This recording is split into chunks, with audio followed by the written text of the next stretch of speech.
A month of cold shoulders and brittle excuses had worn me down to the bone. I was done playing the fool. Our anniversary arrived, a date she'd circled on the calendar with the same pen I'd once used to book reservations and plan surprises. Gestures that used to mean something. This year, there were no reservations, no flowers, not even a note. Leaving work, I drove right past the restaurant she assumed I'd booked. Instead, I pulled over, the silence in my car broken only by the incessant buzzing of my phone in the cup holder. Her name lit up the screen, again and again, the word wife glowing like a warning light I'd learned to ignore. When I finally answered, her voice was a blade. "Where are you?" she demanded, her anger cutting through the line. I didn't hesitate. I didn't offer an explanation or beg for understanding. I simply spoke 5 words that severed the final thread. "I don't celebrate disrespect." Then I ended the call. No apology, just silence. I didn't go home that night. I checked into a small, anonymous hotel on the edge of town. No luxuries, just 4 walls and a locked door to which she did not have a key. I stared at the ceiling until morning, replaying the countless ways I had been dismissed, brushed aside like background noise in her life. A month of not tonight, of I'm tired, of I've got work tomorrow.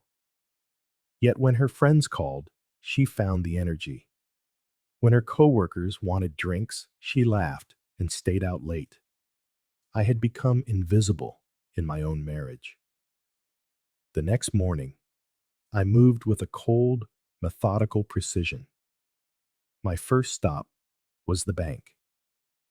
Direct deposits were rerouted to a new account that existed only in my name. The joint credit card, her personal lifeline, was canceled. By lunchtime, my phone lit up with her fury. Screenshots of declined payments, a barrage of angry messages I didn't bother to read. She was beginning to understand that silence had a weight, and mine was crushing. At work, I told no one. I wasn't interested in sympathy. The routine grounded me, every number on the screen a reminder that I still had control over something. My phone kept buzzing, a frantic rhythm against my leg. By the time I checked it, there were 15 missed calls. She wasn't worried about me. She was worried about losing control. That evening, I found myself at the gym. The raw scent of iron and sweat felt like a baptism. It had been months, maybe years. As I pushed the weight from my chest, feeling the burn in long neglected muscles, I knew this was more than a workout. This was an exorcism. Every repetition was a step away from the man who used to beg for a scrap of her attention. Every drop of sweat, a reclamation of a life I refused to let her devalue. Driving past our street later, I saw the house ablaze with light. She was waiting, no doubt rehearsing her lines for a fight I had no intention of attending. I just kept driving. She wanted to know where I was, why I wasn't playing the devoted husband she could keep on a leash. What she didn't know was that she had already lost me, and I wasn't coming back. The second night, I let her calls go to the void. 12 missed calls. A single voicemail that began with rage and ended in a quiver of panic. I lay in the dark of that hotel room, listening to the slow, hypnotic spin of the ceiling fan. My silence wasn't an absence of a response. It was my response. For the first time in years, I wasn't reacting to her moods, her games, her rules. I was writing my own. The next morning, I returned to the house, but not for her. I went straight to the garage, collected the documents I needed, and left. She was in the kitchen, a cup of coffee held like a shield, her eyes tracking me like a hawk. She opened her mouth to speak, but I walked past without a word, without a glance. My absence was a blow more jarring than any argument. Back at my desk, I continued the quiet dismantling. Insurance policies were updated to my name alone, her add-ons erased. Sure enough, by noon, the text came. Why isn't my card working for gas? It hung in the air, unanswered. She wanted control. She got silence instead, the kind that spreads like smoke, filling every corner of her world. When I returned to the house that night, the scene was set. Candles flickered on the dining table. A meal she hadn't cooked in years waited beneath silver domes. She was playing a ghost, the affectionate wife from a lifelong past. It was a performance, staged to reclaim control.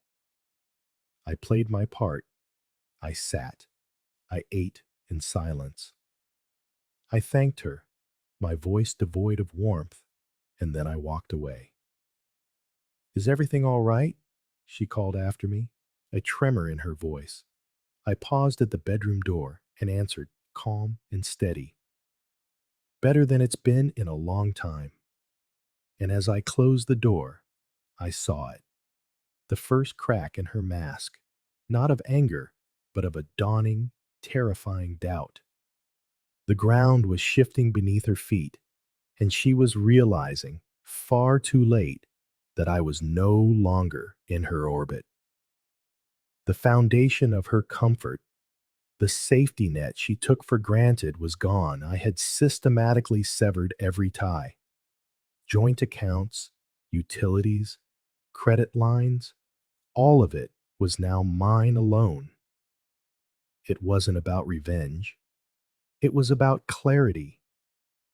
If she was not my partner, she would not be my dependent. The first real tremor hit when she tried to buy something online. I saw it from across the room. The familiar tap on her phone, the pause, the flicker of confusion as the transaction was declined. She looked at me, her eyes wide, with a question she didn't know how to ask. I offered no answer. I simply turned the page of my book, letting the silence scream what I would not. Her world began to shrink. First, it was small things, canceled subscriptions, the sudden need to pay for her own nights out. Then bigger things. Her car registration expired, and for the first time, she had to navigate the bureaucracy of the DMV alone. She came home that day, seething with a frustration. She couldn't direct at me because I simply wouldn't receive it. The house itself began to change. I started erasing our history, one piece at a time. The framed photos of our vacations, of our curated smiles, came down. The walls were suddenly shockingly bare. She stood in the living room that evening, staring at the blank spaces, the ghosts of a life she thought was permanent. Later that night, in the dark, she reached for me.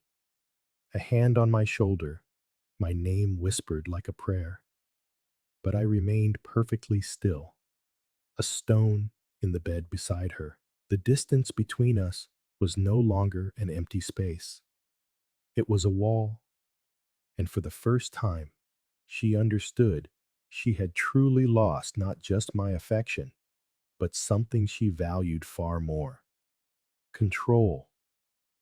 By the time the leaves began to turn, I was already gone in every way that mattered. The divorce papers were drawn up, sealed in an envelope at my office, waiting only for a day of my choosing. This knowledge gave me a profound and unsettling calm. She, however, was unraveling. The panic was no longer a subtle undercurrent. It was a storm. She hovered, a nervous shadow, asking questions she'd once dismissed as needy. Where are you going? Who with? When will you be back? My answers were her own, returned to her like a cold echo. Out. With people. Later. I could see her drowning in the same indifference she had so expertly weaponized against me. One night, I found her at the kitchen table, her mascara smudged, a glass of wine untouched. Do you still love me? She asked, her voice thin and trembling. I held her gaze for a long moment, letting the silence stretch between us. It gave her the answer she already knew, the one she dreaded most. She broke down then, whispering promises I no longer cared to hear. The final morning arrived without fanfare. For her, it was a surprise. For me, it was an inevitability. I rose before the sun, packed the last of my belongings, and stood for a moment in the doorway of the house that was no longer a home. I felt no grief, only release. When I walked back into the bedroom, she stirred. Where are you going? She asked, her voice raw with sleep and a dawning dread. I didn't answer immediately. I folded the last shirt, zipped the bag shut, and finally turned to face her.